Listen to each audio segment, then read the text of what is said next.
హైసంగ్ ఇది చూసి షాక్ అయిపోతాడు. తన మరదలు చూడడానికి చాలా బ్యూటిఫుల్ ఇంకా పర్ఫెక్ట్ గా ఉంది. అయినా కూడా ఈమె బయట ఫ్రెండ్స్ తో ఎంజాయ్ చేస్తూ తిరక్కోకుండా కాళ్ళు చేతులు పడిపోయిన తన తాతని ఒక చిన్న పిల్లవాడిలాగా చూసుకుంటూ ఉంటుంది. హైసంగ్ ఇది చూసి నవ్వుతాడు. ఈమె అసలు ఒక పిచ్చి పిల్లరా, ఈ ముసలోడు ఎప్పుడైనా చనిపోవచ్చు. అయినా కూడా ఈమె అతన్ని జాగ్రత్తగా చూసుకుంటూ ఉంది. సమయం వచ్చేస్తుంది, తాత చనిపోతాడు, ఇంకంతా మారిపోతుంది. ఫ్యామిలీలో ఉన్న పెద్ద మనవడు ఇలా అనుకుంటూ ఉంటాడు, తాత చనిపోయిన తర్వాత ఆస్తి అంతా నాకే చెందుతుందని. కానీ ఇతనికి చూస్తే ఒక పాత వెండి వస్తువు దొరుకుతుంది. ఇంకా తన మరదలికి ఆస్తి అంతా చెందుతుంది. ఇప్పుడు హైసంగ్ కి అర్థమవుతుంది, నా మరదలు ఒక పెద్ద మాస్టర్ ప్లాన్ వేసిందని. ముసలితనంలో పెద్దోళ్ళకి కావాల్సింది ఏమంటే ప్రేమ ఇంకా తోడు. ఎవరైతే వాళ్ళని ప్రేమగా చూసుకుంటారో వాళ్ళే ఆస్తికి హక్కుదారులవుతారు. దీని తర్వాత హైసంగ్ కి ఒక అద్భుతమైన ఐడియా వస్తుంది. కొన్ని రోజుల కిందట ఇతనికి ఇది తెలిసి ఉంటుంది, వీళ్ళవ్వకి క్యాన్సర్ ఉందని. డాక్టర్ ఇలా చెప్పి ఉంటాడు, కేవలం 1 సంవత్సరం మాత్రమే టైం ఉందని. హైసంగ్ ఇలా ఆలోచిస్తాడు, ఇప్పుడు నా వంతు, నేను కూడా సేమ్ టు సేమ్ నా మరదల్లాగే చేస్తాను. తర్వాత రోజు ఇతను అవ్వ ఇంటికి వెళ్తాడు. ఇంటి లోపలికి వెళ్లే ముందు ఇతను ఆ ఇంటి ఫోటో తీసుకుని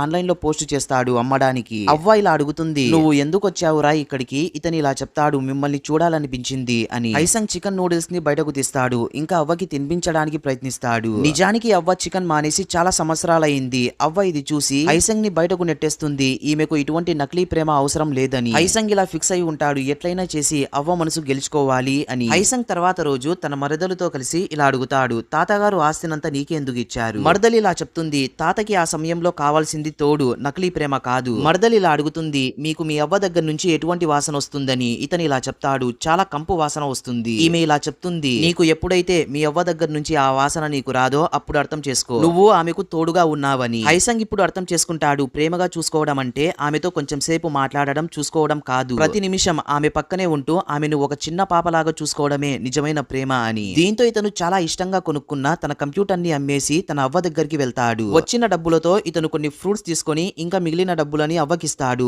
కానీ అవ్వ ఆ డబ్బులని తీసుకోదు. ఎందుకంటే ఆ రోజు తాత చనిపోయినప్పుడు అవ్వ ఇది గమనించి ఉంటుంది. ప్రతి ఒక్కరూ గుడికి వెళ్లి ఉంటారు, కానీ హైసంగ్ చూస్తే గేమ్ ఆడుతూ ఉండడం. తర్వాత రోజు హైసంగ్ అవ్వతో ఇలా చెప్తాడు, అవ్వ, నేను మీ దగ్గర నుంచి ఏమీ ఆశించడం లేదు, నేను జస్ట్ మీకు తోడుగా ఉంటాను అంతే. దీంతో అవ్వ సరే అని ఒప్పుకుంటుంది. ప్రజెంట్ ఇప్పుడు అవ్వకి కొంచెం ధైర్యం వస్తుంది. ఈమెకు ఎటువంటి భయం లేదు, చావు ఇంకా ఒంటరితనం. కొన్ని నెలల తర్వాత అవ్వ క్యాన్సర్ కారణంగా చనిపోతుంది. ప్రజెంట్ ఇప్పుడు హైసంగ్ కి అర్థమవుతుంది, తోడుగా ఉండడం అంటే ఆమె పక్కన ఉండడం కాదు, ప్రేమగా చూసుకోవడం అని.